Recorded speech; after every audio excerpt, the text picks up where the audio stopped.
Hey, it's Luke here, and welcome back to part 2 of the Alfa Romeo 159 exterior detail. Now, if you're new to the channel or you're new to this series and you've not seen part 1 of the exterior yet, check that out. It's in the pop-out banner above, and then come back to this video.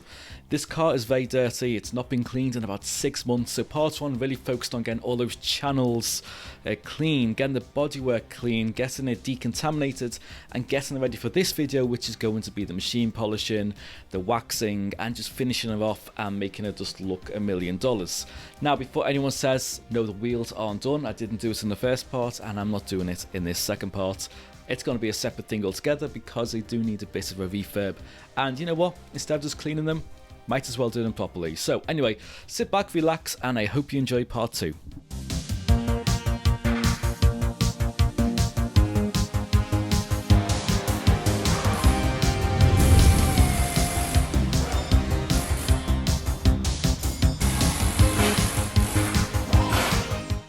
This video is taking place about 5 to 7 days after the last video, after part 1.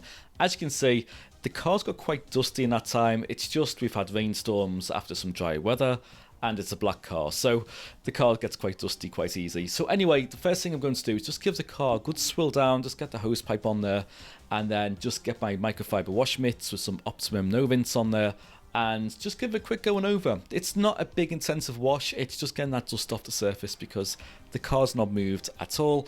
It's not got any road grind kicked up on it, so once the car's washed quickly like this and it's dried off, it's ready to go on to the polishing stage.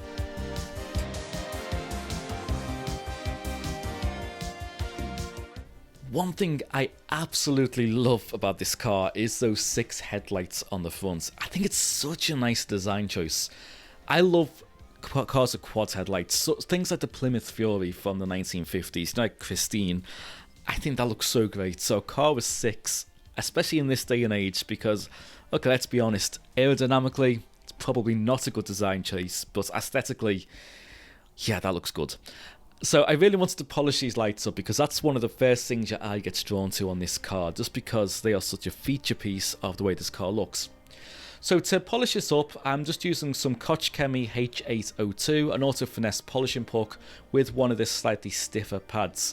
Now these lights are oxidized, but they're not particularly bad considering it's a 17-year-old car, and I think most of the UV protectant is still on there. It's just the very top layer has got a little bit oxidized. So I did notice that doing this by hand, maybe spending 5 to 10 minutes each side of the car, really got these lights looking a whole lot better. And once they were cleaned up, I just used some quick detailer to get any residue off there, to clean the chrome up around it, and then finally waxed it with some Auto Finesse Fusion, which is a pretty nice wax. I've had good results with that.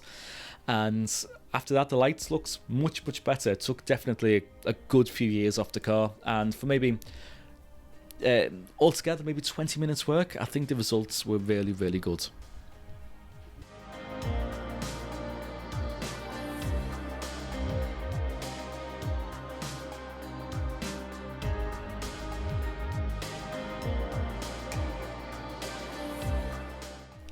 At the end of part 1, when I kind of shown you what the car was like at the end of that stage, you could see there was a decent amount of swirl marks in the paintwork, just like you can see in this shot here. So let's do something about that. Now, one thing is, I do want to be very clear about what I'm trying to achieve with this car and the end results and how much effort and time I want to put in. Because quite frankly, if I spent all week doing this, if I spent hours and hours and hours polishing and perfecting the paint, quite honestly, I'd be sick of it. I want quick results at this stage where I can see a tangible difference, realising it's a 17-year-old car and just making it look good. Not perfect, just good. And that's exactly what I'm trying to do with this type of detail. There's something in life called the Pareto distribution, which says that 80% of the results come with about 20% of the time and effort, and that's kind of the sweet spot I'm hitting. And that kind of dictates the products I'm using on the car. So I'm using Auto Finesse Triple. It's a very consumer grade polish, but the results are good if you want quick results. It's a very forgiving polish as well. It's actually a polish, a glaze, and a wax altogether. The polish and glaze, they're the more interesting bits. The wax I'm going to put on separately later anyway. But what I've done with this is just put on an Auto Finesse machine polisher, stuck some medium density polishing pads on there and done 2 passes with it. And honestly, the results were great. There's a very tangible difference in the amount of swirl marks before and after. I would say definitely 70 to 80% of them have gone from the car, and I think even under bright lights it looks very, very presentable. So I'm very happy with the results, and most crucially, I had fun doing it, and it wasn't too much time to get to this stage. It wasn't too time consuming, it didn't take too much effort, and ultimately I think when you're detailing for yourself, that you need to do the result that makes you happiest, especially if you're not doing it for a customer. So that's what this result is for me.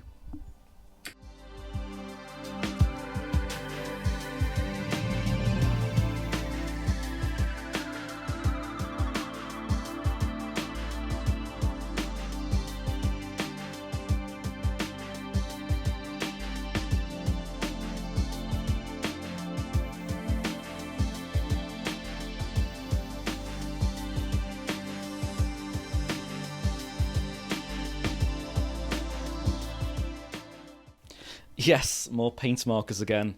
It seems to be a staple of this Alfa Romeo video, but honestly, I'm having great results with them. So let's try them on the bodywork. I ordered the 780 pen, which is like a 1 to 2mm nib. It's very, very precise. I found the colour match was really, really good. Now, this is a lot more precise than those little touch-up kits you get from the likes of Halfords. I find they either too much ink comes out, or you use the brush and it goes everywhere, and sometimes it can do more harm than good. And sometimes I've noticed on this car that the old touch-ups don't look great. This, on the other hand, I'm very happy with the results, and as you can see on the rear wheel arches on this car, they're in drastic need of a bit of restoration, because these 159s, especially the TIs with the wider stance and big wheels, they have a tendency of kicking up a lot of stones down the side of the car. And you can see the rear wheel arch on this has a lot of stone chips. So I'm just going in, just getting as much rid as much as possible, and then also using heavier compounds this time, the H802 on a heavier compound and pads, going a bit slower, and just trying to get some of that marks out of the rear wheel arch. Again, this all kind of fits with that Pareto distribution of 80-20. And the only alternative really to this would be kind of respraying the rear of the car, which honestly is a lot of effort. I'm not going to do that, so this is kind of the compromise. What I also hope this means is, because I'm not a professional detailer, I'm just doing this kind of as a hobby, that you can do that too. You know, if you're just trying out a little bit, starting, just playing around and want to make your car look better, I hope these kind of results give you inspiration that this is kind of achievable without too much effort involved. And I would say I've probably spent maybe 30 minutes doing both sides. That includes the touch-ups and the machine polish. So really not that time consuming, but very noticeable results afterwards.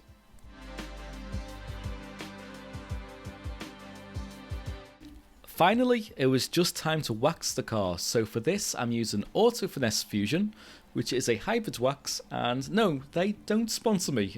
I've just used a lot of their products in this video because I've had them saved up, and honestly they're good products, so that's just my own personal endorsements for it.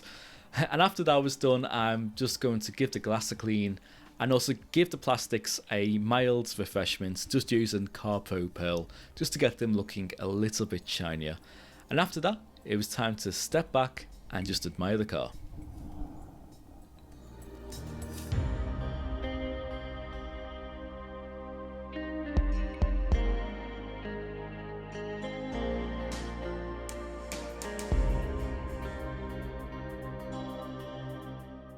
I just want to finish off by doing a quick before and after. So this shot you're looking at here is the car at the end of part 1.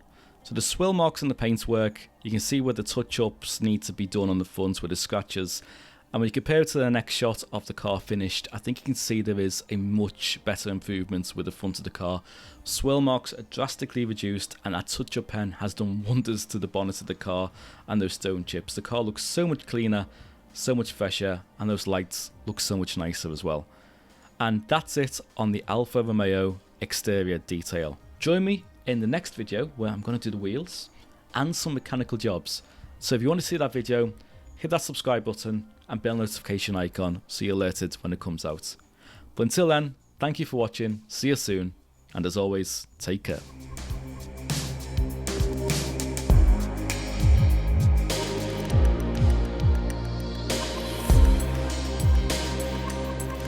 you.